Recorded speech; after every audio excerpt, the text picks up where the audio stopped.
Here's something that might surprise a lot of people. A 200-meter dive watch doesn't mean you can safely dive to 200 meters with it. And a 30-meter water-resistant watch might actually fail just from washing your hands. So today I'm going to explain how watch water resistance actually works, what those ratings really mean, and why so many watches still end up with water damage. Most people assume the number printed on the dial is the depth the watch can safely go to, but that's not really how the ratings work. Water resistance ratings are based on laboratory pressure tests, not real-world swimming or diving conditions.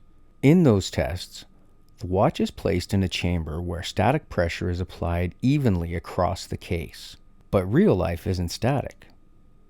When you jump into a pool, move your arm quickly through the water, or even run a faucet over the watch, you create dynamic pressure that can exceed the rated pressure. Here's what the common ratings really represent. 30 meters, or 3 atmospheres. This means the watch can withstand static pressure equivalent to 30 meters of water. In practice, that usually means rain, hand washing, light splashes. It is not recommended for swimming.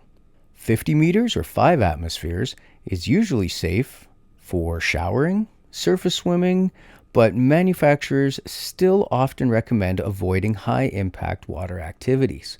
100 meters or 10 atmospheres, generally suitable for swimming, snorkeling, and most water sports. 200 meters and above. Now you're getting into true dive watch territory. These watches are designed for scuba diving and sustained underwater pressures.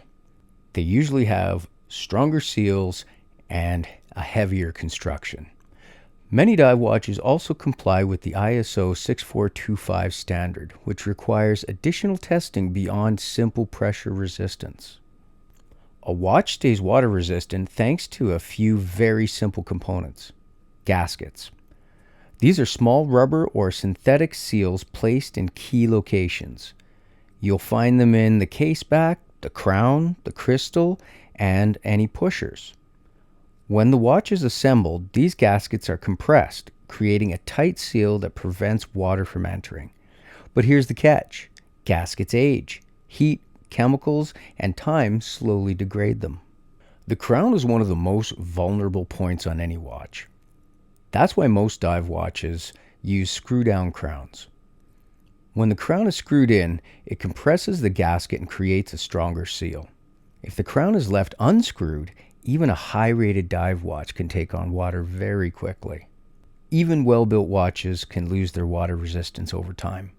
Common causes include aging gaskets, cracked crystals, improperly closed case backs, worn crown seals.